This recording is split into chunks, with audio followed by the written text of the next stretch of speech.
Growing up, music was the great equalizer. It was the one thing that we all did together.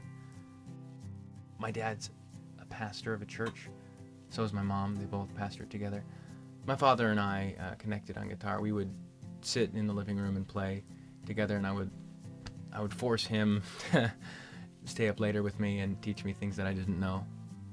I really was very lucky in that regard. A lot of kids use music to differentiate from their parents. I used it to connect with them. I played alone a lot growing up.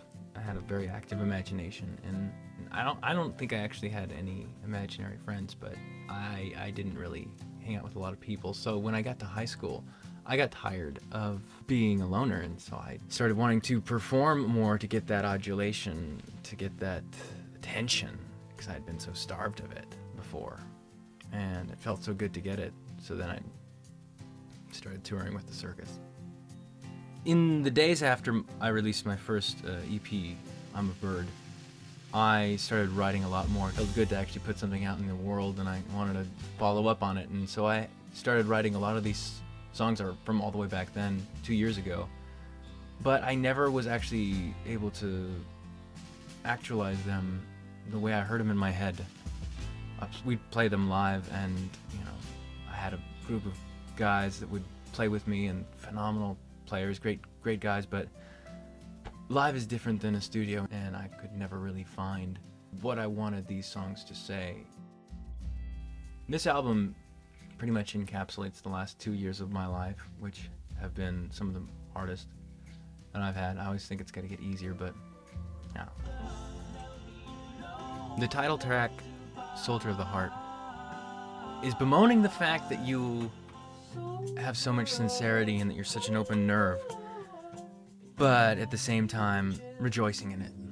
Burn in My Cage is a conversation about myself to myself. It's a feedback loop of my own subconscious. Samson and Delilah plays with the iconography of the Bible and modern popular 20th century characters to make them feel grander than they are, to make the problems feel less mundane and more epic. Everyone wants to be the star of their own story. I'm a Mess is my ode to Los Angeles. It's a song about when you come here, there's such a sheen of perfection that's placed over everyone, but in all honesty, right below the surface, it's just a veneer. Everyone is falling apart, and I like admitting that.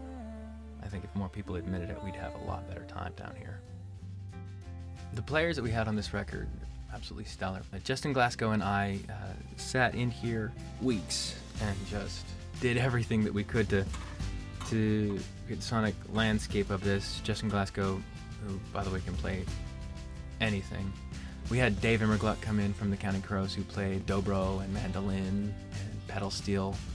And then we had Noah Lamberth come in, play some more pedal steel for us, phenomenal player.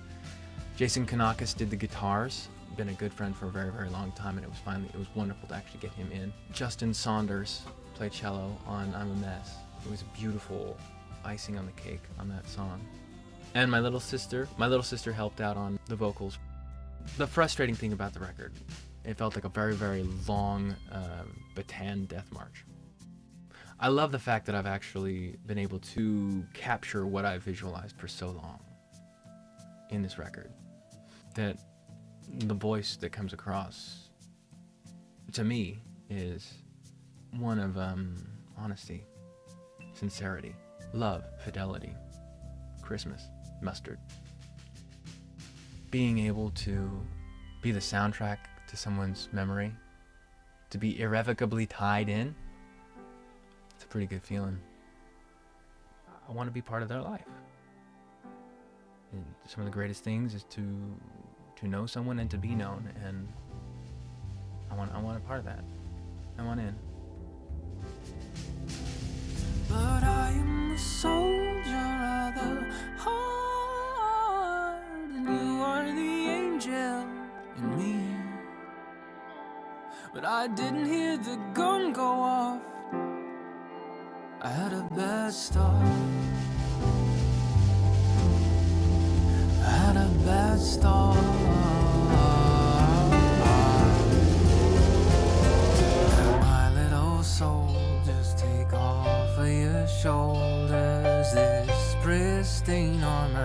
In the end,